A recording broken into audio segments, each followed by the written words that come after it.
Trek Trav, this is your Picard of Star Trek Picard, Episode 2, Penance.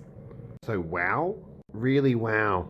The episode opens up where last week left off, where we're on an alternate universe and Q's talking and telling us all about the universe.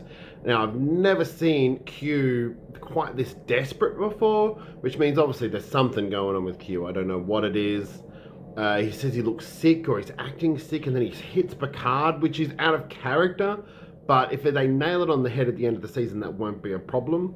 So you find out Picard's killed a lot of our favourite characters, which I thought was interesting. Like, oh, it's very convenient how he hit all of these.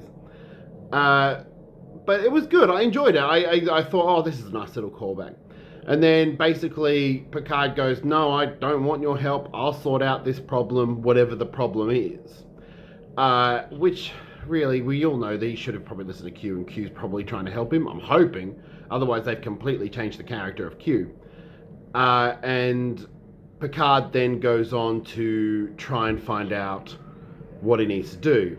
We cut to Annika, or Seven, in bed. She's sleeping, no Borg implants.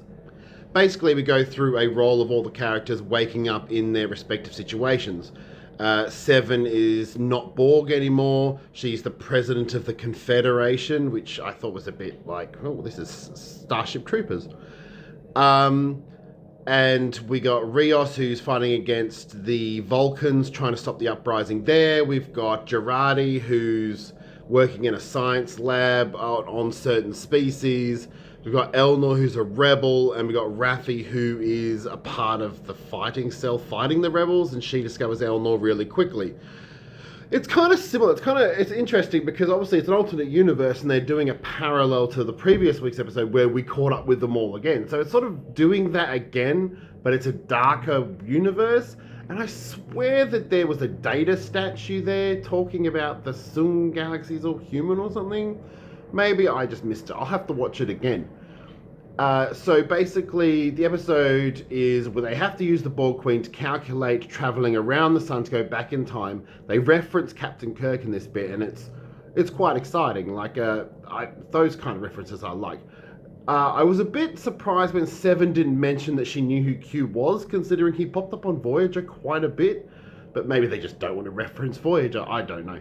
It seemed weird. It's like the season's missing out things. Like, they didn't mention Beverly in the first episode, and they haven't mentioned that Seven knew the Borg and knew Q in the last episode. So it's a little bit weird. But it might just be for time. We don't want to go into that. We don't go into that storyline. So basically, the whole idea is they've got to stop the Borg. They've got to kidnap the Borg Queen so they can go around time, but obviously Seven's the president, Picard's a general who's invaded all these giant victorious general who's killed a lot of civilizations. So they're going to this big ceremony where they have to kill the Borg Queen, and it just builds and builds and builds in tension until eventually they're almost about to kill the Borg Queen, and then they start shooting, so they immediately become traitors within that universe.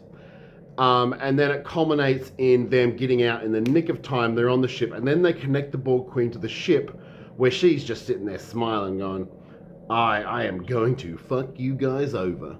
So we end with basically Seven's husband, of whom she's acquired, now she's in another universe, basically beaming on board and holding them hostage and going, you guys are traitors, I'm going to kill you, and then cuts.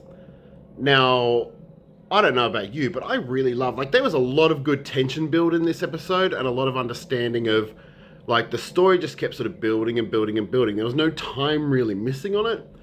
And I hope they keep this up all season. I hope we don't get Discovery where they have a couple of null episodes. I also hope that we see Guinan again. There's a lot in this, and it's very enjoyable. This season so far has got me more intrigued than the first season. And hopefully they can keep up the momentum, the tension. I hope that there's a good payoff at the end, because nailing the ending seems to be also another problem. But yeah, I would certainly give it probably a 7 out of 10. I'm not going to give it an 8 or a 9 because it's not perfect, but that's only because I feel like the episode could have been longer, weirdly. But no, I enjoyed it. The aesthetic of the universe, it was dark, it was grungy. Tell me what you think. Tell me your opinion on Star Trek Picard Season 2, Episode 2, Penance.